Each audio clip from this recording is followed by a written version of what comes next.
Magkaiba raw ang mga multo matatagpuan sa pamunuang lungsod ng Quezon City. Walang nakakakita kahit kailan.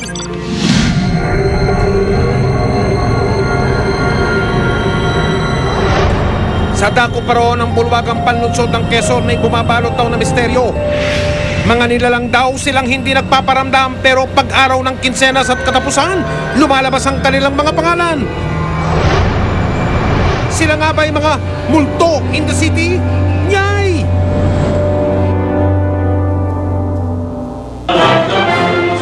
Hindi may pagkakailang ang lungsod ng Quezon ang isa sa pinakamayamang bayan sa Pilipinas.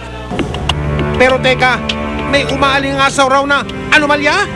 Hala!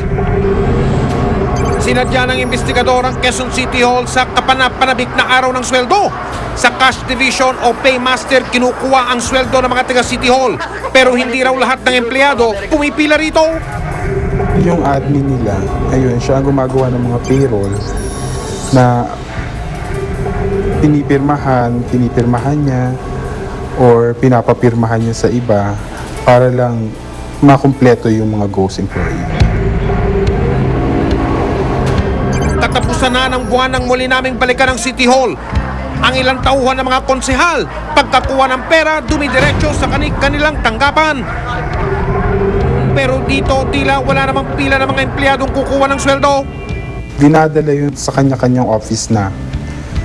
Doon, kakatayin na nila yun kung anong dapat pagkagastusan, kung sino ang mga sasahod talagang totoong nagtatrabaho sa office nila. Halos lahat ng konsehal merong ghost employee. Nasa 150 mahigit. Nasa payroll. Hindi naman nakikita dito sa City Hall at wala naman sa mga area. Totoo kaya ang paratang na ito? Kumanta ang isa pang impormante sa investigador sumbungan ng bayan.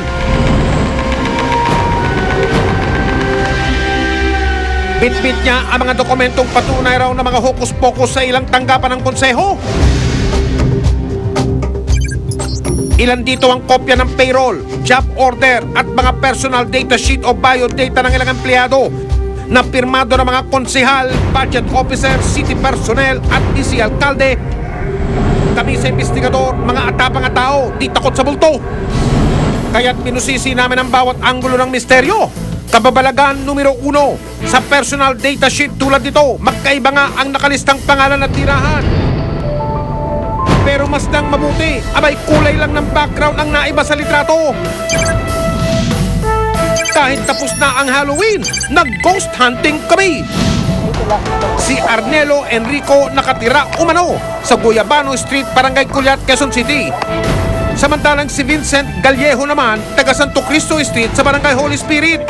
O walang kukurap, makita kaya namin ang magkamukha? Wala, ko alam. Guyabano daw! Saan banda po siya? Ayon sa mga taga roon, wala raw Guyabano Street sa Barangay Culiat. Pati ang malakambal niyang si Vincent Gallego, wala ni anino sa sinasabing address niya. Ang kambal muka ng mga empleyado nakalista bilang mga area coordinator ng bagong halal na si Konsehal Roderick Paulate. We'll check on that. But so far, I did not hear that, okay? At wala akong nadidinig na ganyan, kaya I don't, honestly, coming from my heart, wala akong nadidinig na ganyan. Sa'yo ko lang nadidinig yan. And wala akong narinig, wala akong nakikita, and wala. Lingid nga ba ito sa kaalaman ng abang lingkod nating konsehal? Kung gagawin ng konsehal, firma lang ng firma? Opo, pipirma lang po ng firma po sir pag binigay po sa table yung mga payroll or PDS. Kababalaghan number 2, prebang nakubra na ng ilang empleyado ang kanilang sweldo kapag may lakda na sila sa payroll. Pero kapansin-pansing may makakahawig na lagda. Isa lang ba ang kumubra pumirma?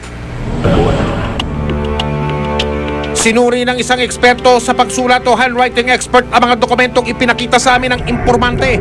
Ang resulta, nakakatakot. Handwriting movement ng mga perma o signature na nag-a-appear dito sa tatlong form.